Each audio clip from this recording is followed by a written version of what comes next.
So let's dig in a little deeper into what is actually driving the current energy crunch with former Trump EPA transition team member Steve Milloy. Great to have you with us, Steve. Hey, Shannon, thanks for having me. Okay, just a couple of headlines here. Gas prices surged to above $4 a gallon, near a national record. The hit to your pocketbook from higher gasoline prices, $2,000 a year. And yet, Steve, what we're told is this administration is very concerned about that in an economy where inflation is soaring. They're very aware of what this could do to Americans' pocketbooks, but don't want to discuss domestic energy production. Instead, we're looking to some, as the reporting was there, not so friendly folks out there.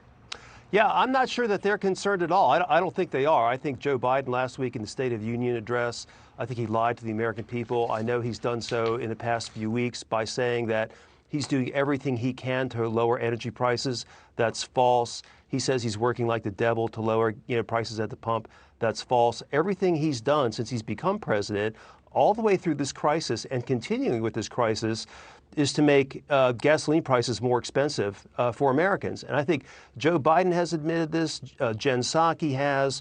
The Energy Secretary, Jen Granholm, has. This is all part of their hoax of a climate agenda. They want to raise gas prices because they want people to buy EVs. Pete Buttigieg, Secretary of Transportation, said so today. That is their real goal, and they don't really care about the pain in the pocketbook, pain at the pump, how much it's costing Americans. They are all about advancing their climate agenda, and they're not going to let the Russian-Ukraine crisis go to waste. Well, to your point about the electric vehicles, Daily Caller has this headline today. Pete Buttigieg says buying electric cars will help save people money as gas prices rise. And then you get into the article, they say the average price of an EV or electric vehicle was $56,437 in November of last year, according to Kelley Blue Book. I mean, for a lot of people, that's not an affordable option. No, it's not. And that's a lot more expensive than the average cost of a conventionally, powered gasoline car. And their EVs take longer to charge, are a lot more inconvenient. There's lots of reasons that they're a very small percentage of vehicles sold, but they don't cost less, they cost more. It's not clear that you'll ever recoup your funds. And, in any case, people should have the choice to drive what they want. But they're using the crisis to push their climate agenda, and EVs are part of that. I want to get back to something that Kevin touched on, and I want to play, this isn't back and forth, but between Senator Hoeven and something that the White House Press Secretary Jen Psaki said today, and give you a chance to respond.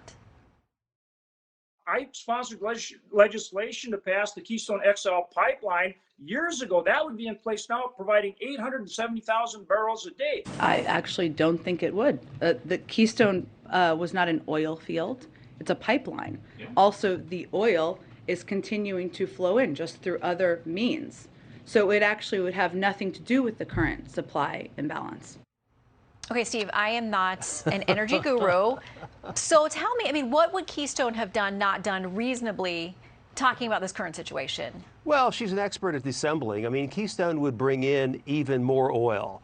So, yes, there's a lot of Canadian oil coming through lots of pipelines, but Keystone would bring in more oil faster. And, that's really what we need. But I've got to say, it's not just the Keystone XL pipeline. The Biden administration right now, in violation of a federal court order, has put a hold on new federal oil and gas leases. I hear Jen Psaki talking about, the oil companies have 9,000 leases or something like that that they're not using.